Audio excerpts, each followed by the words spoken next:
Hi friends, எல்லாரும் எப்படி இருக்கீங்க? தமிழ்நாட்டு அரசியல் சும்மா பரபரப்பா போயிட்டு இருக்கு. ஸோ எல்லா கட்சிகளும் போட்டி போட்டுக்கிட்டு தங்களுடைய தேர்தல் அறிக்கையை வெளியிட்டு இருக்காங்க. அந்த வகையில நாம் தமிழர் கட்சியுடைய ஒருங்கிணைப்பாளர் சீமான் அவர்கள் தன்னுடைய இந்த தேர்தல் அறிக்கையை வெளியிட்டிருக்காரு இன்னைக்கு. அதை பற்றி தான் நம்ம இன்னைக்கு ஃபுல்லாக பேச போகிறோம். அதாவது கிட்டத்தட்ட 49 தலைப்புகளில் 464 பக்கங்களில் அந்த தேர்தல் அறிக்கை வெளியிட்டிருக்காரு. ஒரு புக்கே போட்டிருக்காரு. அதை முழுமையாக படித்து விவரமாக நம்ம தெரிஞ்சுக்கணும்னா ஒரு நாள் ரூம் போட்டு உட்காந்து தான் படிக்கணும். அந்த அளவுக்கு அடிப்படை மாற்றம், அரசியல் மாற்றம்னு ரொம்ப பார்த்தீங்கன்னா சிந்திச்சு அந்த தேர்தல் அறிக்கையை வெளியிட்டிருக்காருன்னு தெரியுது. முதல்ல அந்த தேர்தலுக்கு இன்னைக்கு வெளியிடும் போது நம்மளுக்கு மைண்டில் ஸ்ட்ரைக்கான கேட்டிங்கன்னா, நாம் தமிழர் கட்சியின் பேரை வச்சுக்கிட்டு தமிழர் அப்படின்னு கொள்கையோட, ஆனால் கரெக்டாக தெலுங்கு வருடப்பிறப்பு அன்னைக்கு தேர்தல் அறிக்கையை வெளியிட்டார் பார்த்தீங்களா, அங்கே தான் சீமான் நிற்காரு. சரியா? அது எந்த உள்நோக்கத்தோட இன்னைக்கு வெளியிட்டான்னு தெரில, எந்த அழுத்தத்தின் பேரில் வெளியிட்டான்னு தெரில. எனிவே அவர் அறிக்கை வெளியிட்டிருக்காருல, அதை பற்றி நம்ம பார்க்கலாம். அதாவது ஒவ்வொரு கட்சிகளும் நம்ம தமிழ்நாட்டில் பார்த்தீங்கன்னா மக்களுக்கு ஏதாவது இலவசம் கொடுக்கும், அதை கொடுக்கும், இதை கொடுக்கும் அப்படின்னு சொல்லி இப்போ விஜய் கூட பார்த்தீங்கன்னா அண்ணன் சீர் மாமன் சீர் அப்படின்னு சொல்லி கொடுக்கும்போது இலவசத்தை அறவே ஒழிச்சு இலவசத்தால் இந்த மக்களுக்கு கேடு நாட்டுக்கு கேடுன்னு சொல்லிட்டு இலவசம் அதாவது அறிவிக்காம ஒரு சிறந்த ஒரு இதாக பார்த்தீங்கன்னா தன்னுடைய தேர்தல் அறிக்கையை வெளியிட்டிருக்கனால முதல்ல அவருக்கு நம்ம பாராட்டுகள். ஆனால் அது கொஞ்சம் ஓவராக ஒரு தானோடித்தனமாக ஒரு மேதாவித்தனத்தில் சில விஷயங்கள் இருக்கோ அப்படின்னு தான் நம்ம அதை பார்க்க வேண்டியிருக்கு. ஏன்னா அதில் சில முக்கியமான தேர்தல் அறிக்கையெல்லாம் நம்ம படித்து பார்க்கும்போது நம்மளுக்கு அதை பற்றி விமர்சனம் பண்ணாமல் இருக்க முடியல. ஸோ முதல்ல நம்ம அதை விமர்சனம் பண்ணலாம்னு நினைக்கிறேன். ஃபர்ஸ்ட் ஆஃப் ஆல் நம்ம பார்த்தீங்கன்னா அவர் சொன்னதில் பெஸ்ட்டான சில தேர்தல் அறிக்கையை முதல்ல நம்ம கோடிட்டு காட்டணும். அதாவது கேட்டிங்கன்னா எனக்கு ரொம்ப பிடிச்சது பார்த்தீங்கன்னா, அதாவது முதலமைச்சர்லேருந்து அமைச்சர்கள், எம்எல்ஏ, எம்பி யாராக இருந்தாலும் அரசு மருத்துவமனைகளில் தான் அவங்க மருத்துவம் பார்க்கணும் அப்படின்னு ஒன்று சொன்னார்ல ஒரு போர்டு. அது நம்ம ரொம்ப நாளாக நம்ம சிந்திச்சது தான். அதை செயல்படுத்தணும் அவர் நினைக்கிற அதுக்கு நம்ம பாராட்டுறோம். அதே மாதிரி பார்த்தீங்கன்னா மாணவர்களோட கல்வி கடன் முற்றிலுமா ரத்து செய்யப்படும் அவர் சொன்னதாகட்டும். மது விலக்கை பார்த்தீங்கன்னா நாங்கள் முற்றிலுமா ஒழிச்சிருவோம், ஒரு ஆண்டுக்குள்ளேயே மது விலக்கு அமல்படுத்திடுவோம் அப்படின்னு சொன்னது. ஸோ இந்த மாதிரி சில விஷயங்கள் பார்த்தீங்கன்னா ரொம்ப தனித்துவமாக அவர் சொன்னது ரொம்ப பாட்டுக்குறியாக இருந்துச்சு. ஆனால் அதே சமயத்தில் அதிலே சில விஷயங்கள் பார்த்தீங்கன்னா ரொம்ப ஒரு மேதாவித்தனமாக இருக்குது. ஏன்னா மற்றவங்களுடைய தேர்தல் அறிக்கை வரும்போது, அதுவும் குறிப்பாக விஜய் அவர்களுடைய தேர்தல் அறிக்கை வரும்போது இப்போ நாங்களும் விமர்சனம் பண்ணியிருந்தோம். ஆனால் சீமான் கட்சியிலேருந்து ரொம்ப நக்கலா சாட்டை உங்கள் சீமானெலாம் பார்த்தீங்கன்னா ரொம்ப ஒரு விமர்சனம் வச்சுருந்தாங்க. ஸோ அப்படி இருக்கும்போது இவங்களுடைய அந்த தேர்தல் அறிக்கையை பார்க்கும்போது நமக்கு தோன்ற விமர்சனத்தை நாம் அவங்களுக்கு உரைக்கிற மாதிரி சொல்லணும் அப்படின்னு நினச்சேன். அதாவது அதில் சொல்லியிருக்காரு, தாம் தமிழர் கட்சி ஆட்சிக்கு வந்தால் தன்னலமற்ற அன்பான சர்வாதிகார முறை பின்பற்றப்படும் அப்படின்னு சொல்லியிருக்கு.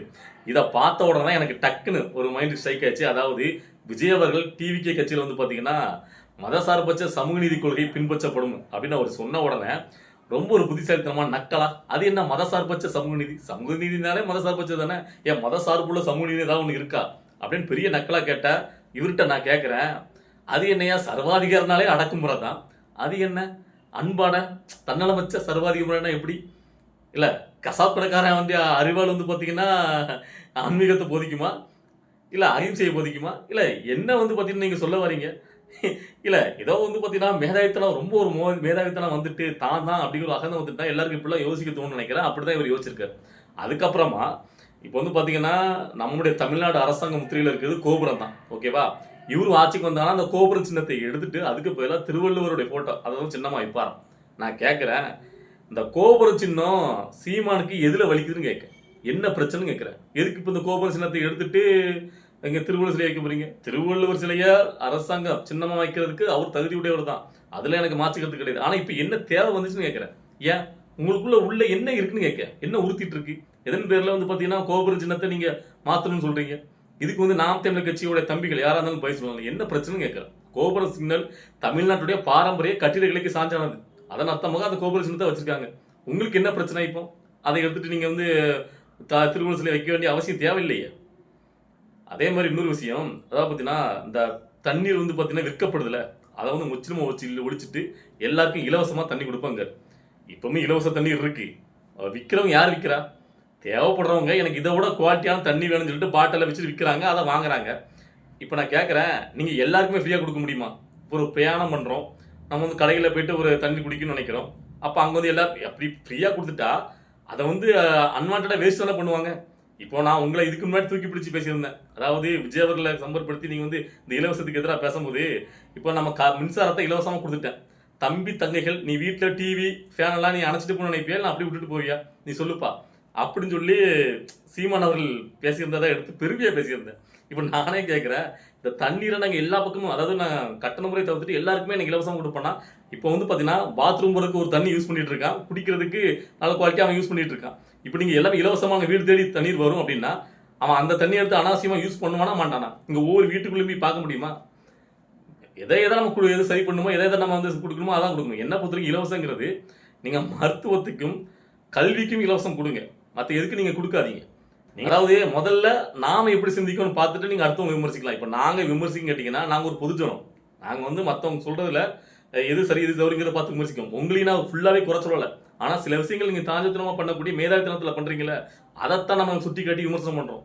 நல்லா புரிஞ்சுக்கணும். சரி, அதுக்கப்புறம் உங்களுடைய அந்த தேர்தல் அறிக்கையில் எப்பவுமே பிரதானமாக சொல்லப்படுறது என்னன்னு கேட்டிங்கன்னா, கால்நடை வளர்ப்பு பராமரிப்பு அதை வந்து அரசாங்க தொழிலாக மாற்றுவேன், அதில் வந்து கழுதை வளர்ப்பு ஆடு மாடு வளர்ப்பு எல்லாமே அடங்கும், அது வந்து அவமானம் கிடையாது வெகுமானம் அப்படின்ட்டு பயங்கரமாக சொல்லிட்டு இருக்கீங்க. இதை ரொம்ப நாள் நிறைய பேர் அது கிண்டல் விமர்சனம் பண்ணியிருக்காங்க. அது எப்படி சாத்தியமாகும் அப்படின்ட்டு நான் வந்து அதை கிண்டல் பண்ணலை. நான் ஒரு கேள்வி கேட்குறேன் சிம்பிளாக. இப்போ வந்து நம்மளுடைய எல்லாருடைய நோக்கம் என்ன இருக்குது? நம்ம நாட்டில் ஏழை குழந்தைகள்லேருந்து பணம் எல்லாருமே பார்த்தீங்கன்னா கல்வி பிரிவு படிக்கணும், படிக்காத தலைமுறை இருக்கக்கூடாது, எல்லாருமே படித்து முன்னேறினா இடஒதுக்கீடு எல்லாருமே கொடுத்து இப்போ அப்படி கொண்டு வந்துட்டு இருக்க சமுதாயத்தில் இப்போ நீங்கள் சொல்லக்கூடிய அந்த தொழிலுக்கு யாரை வைப்பீங்க? அந்த பராமரிப்பு அந்த வேலைகளுக்கு நீங்கள் சொல்கிறீங்க படிக்காத அவங்களுக்கு இந்த வேலையை நான் கொடுப்பேன் அப்படின்ட்டு. படிக்காத ஒரு சமுதாயம் இருக்கக்கூடாது மாற்றம் தான் நம்ம அதை நோக்கி போயிட்டு இருக்கோம். குறைந்தபட்சம் ஒரு வீட்டில் வந்து யாருனாலும் சரி ஒரு டிகிரியாவது முடிச்சிருக்கணும் எல்லாருமே அப்படி சொல்கிறோம். அப்படின்னா இளைய தலைமுறை எல்லாருமே அதை நோக்கி தான் பயணிக்கிட்டு இருக்கோம். ஸோ அப்படி டிகிரி படிச்சிருந்தா அவங்க எப்படி இந்த பராமரிப்பு வேலைக்கு வருவாங்க? எப்படி இதை பார்ப்பாங்க? ஸோ அப்போ அந்த அவமானம் இல்லை வெகுமானம் அப்படிங்கிற மாற்றத்தை முதல்ல நாம அதை பண்ணணும். அப்படின்னா இது வந்து அவமானம் கிடையாது அப்படின்னா நீங்கள் அதை பண்ணுவீங்களா? இல்லை உங்கள் வீட்டில் இருந்து உங்கள் பிள்ளைங்களை படிச்சுட்டு இருக்கல படித்து முடிச்சுன்னா அந்த வேலைக்கு நீங்கள் வந்து பழக்குங்க. அது அவமானம் கிடையாது வெகுமானம் அப்படின்னு சொல்லி நீங்கள் அதை உணர்த்திட்டீங்கன்னா எல்லாருக்கும் அந்த மாற்றம் வரும். சீமானே அவர் பிள்ளைங்களே அதை பண்ண வச்சுட்டு இருப்பார், அது அவமானம் கிடையாது வெகுமானம் அப்படின்ட்டு அவங்களும் அதை பண்ணுவாங்க. கரெக்டாக நான் சொல்கிறது அதை நீங்கள் வந்து ட்ரையல் பண்ணுங்க, ஓகேவா? அதே மாதிரி தான் ஏன் இதை சொல்கிறேன்னு கேட்டிங்கன்னா, எதுவுமே சொல்கிறதுங்கிறது ஈஸி, அதை செயல்படுத்தும் போது தான் அது தெரியும். ஏன்னு கேட்டிங்கன்னா இப்போ நம்மளோட தேர்தல் அறிக்கையில் நம்ம இந்த திரைப்படத்தில் பார்க்குற மாதிரி ரொம்ப வந்து பார்த்தீங்கன்னா பயங்கரமாக வந்து பார்த்தீங்கன்னா புத்திசாலித்தனமாக எல்லாரும் சிந்திச்சு பார்க்குற அளவுக்கு இளைஞர்களுக்கு வெறி ஊட்டுற அளவுக்கு தேர்தல் அறிக்கை இருக்குது. ஸோ எப்பவுமே பொதுவாக என்ன கேட்டிங்கன்னா அந்த ஒரு பதவியில் ஒரு இதில் இருக்கிறவங்க தான் அந்த வழி அந்த பிரச்சனை எல்லாமே தெரியாது, எப்படி செயல்படுத்துகிற கஷ்டம் அவங்களுக்கு புரியும். வெளியிலேருந்து விமர்சனம் பண்ணுறவங்களும் சரி, இப்போ நம்மள மாதிரி விமர்சனம் பண்ணுறவங்க சரி, வெளியிலேருந்து பேசுகிறவங்க என்ன வேணால் பேசலாம். அந்த மாதிரி தான் சீமான் அவர்கள் ஆட்சிக்கு வர போகிறது இல்லை அப்படிங்கிறது அவருக்கு 100% தெரியும். இந்த தேர்தலில் அவர் வரவே மாட்டான் அப்படிங்கிறது அவர் 100% உரியானதான தேர்தல் அறிக்கை இப்படி பேசுகிறாரு. இப்போ தேர்தல் அறிக்கை வந்து பார்த்தீங்கன்னா ரொம்ப உணர்ச்சி கூட்டுற விதமாக ரொம்ப வந்து பார்த்தீங்கன்னா புதுசாக நம்ம இளைஞர்கள்லாம் பாடுற அளவுக்குலாம் இருக்குது, நான் மாற்றிக்கிறதுக்கு இல்லை. ஆனால் அதை செயல்படுத்தும் போது அதோட கஷ்டங்கள் தெரியும். அதனால சில விஷயங்கள் கரெக்டாக சொல்றீங்க. அதுக்காக எல்லாமே பார்த்தீங்கன்னா அந்த தமிழ்நாட்டையே புரட்டி போட்டுருணும் அப்படிங்கிற மாதிரி ஒரு அரசியல், அதாவது தேர்தல் அறிக்கைலாம் சொல்றதுங்கிறது எப்படி ஏற்றுக்கொள்ற மாதிரி இருக்கு? நான் புரியாம கேட்குறேன். அதாவது இவர் சொல்றாரு இங்கே மாநிலங்களில் வசூலிக்கக்கூடிய வரியில அதாவது 75% மாநிலங்கள் தான் கொடுப்பாராம், தமிழ்நாட்டுக்கு எடுத்துக்கூட 25% தான் சென்ட்ரல் கவர்மெண்ட் கொடுப்பாராம். அதாவது மத்திய அரசு இங்கே தான் மாநில அரசு செயல்பட்டு இருக்கு. நீங்க எப்படி ஓவரா இதெல்லாம் பேசுறது பார்த்தீங்கன்னா சாத்தியப்படும் நினைக்கிறீங்களா? அப்போ இதெல்லாம் வந்து பார்க்கும்போது நாம வந்தாதானே நாம விடுவோம், நம்ம அடிச்சு விடுவோம் அப்படிங்கிற தோணிலையும் கற்பனையிலே கனவுலகத்திலே சில விஷயங்கள் பேசுகிற மாதிரி தான் இருக்கு. கொஞ்சம் நிதர்சனத்துக்கு வாங்க. அதாவது விஜய் அவருடைய தேர்தல் அறிக்கையை பார்த்துட்டு நமக்கு செம கடுப்பு. என்னடா அப்படியே திமுக அதிமுகவில் உள்ள தேர்தல் அறிக்கை திட்டங்கள்ல பேரை மாத்திட்டு ஒரு அறிவிக்கிற அப்படின்ட்டு நம்ம அதை கழுவி ஊத்துனா, நீங்க வந்து பார்த்தீங்கன்னா இலவசம் இல்லாமல் ஒரு குடிக்கணும்னு பார்த்தா நீங்க ஓவரா ஒரு கனவுலகத்துக்கே போறீங்க. டோட்டலாக அப்படியே தமிழ்நாட்டை செலவைக்கு போட்டு எடுத்தோமே இப்படி எடுப்பேன் அப்படிங்கிறது நாம ஆட்சிக்கு வந்தாதானே நாம வந்து அறிக்கை தானே விட போறோம் அப்படிங்கிற துணியில பாக்குற மாதிரி இருக்கு. சரி, ஓகே, பார்க்கலாம் இன்னும் என்னென்னலாம் பார்க்க வேண்டியிருக்கு தேர்தலுக்கு முன்னாடி அப்படின்ட்டு நம்மளுக்கே பார்த்தீங்கன்னா ரொம்ப ஒரு ஆச்சரியமாகவும் எதிர்பார்ப்பாகவும் தான் இருக்குது. இன்னும் யாரெல்லாம் என்னென்ன வித்தியெல்லாம் காட்ட போகிறாங்கன்னு. ஏன்னா இன்னும் எல்லா கட்சிகளும் ஃபுல்லாக வந்து பார்த்தீங்கன்னா தேர்தல் அறிக்கை விடலை, எல்லாமே சாம்பிள் தான் கட்டிருக்காரு. சீமானவர் மட்டும் தான் ஃபுல்லாக ஒரு புக்கை போட்டு கொடுத்துட்டாரு. ஸோ இன்னும் மற்ற கட்சிகள்லாம் என்னென்ன அறிவிக்க போகிறாங்கன்னு பார்த்துட்டு நம்ம அதுக்கப்புறம் பேசலாம் அடுத்த அரசியல் நிகழ்வோட, ஓகேவா? இன்னைக்கு சீமானோடைய தேர்தல் அறிக்கையை நீங்கள் பார்க்கும்போது உங்களுக்கு என்ன தோணுச்சு அப்படின்ட்டு உண்மையாக மனசாட்சிப்படி உங்களுடைய கருத்துக்களை தெரிவிங்க, ஓகேவா? அடுத்த வீடியோவில் பார்க்கலாம். பாய்.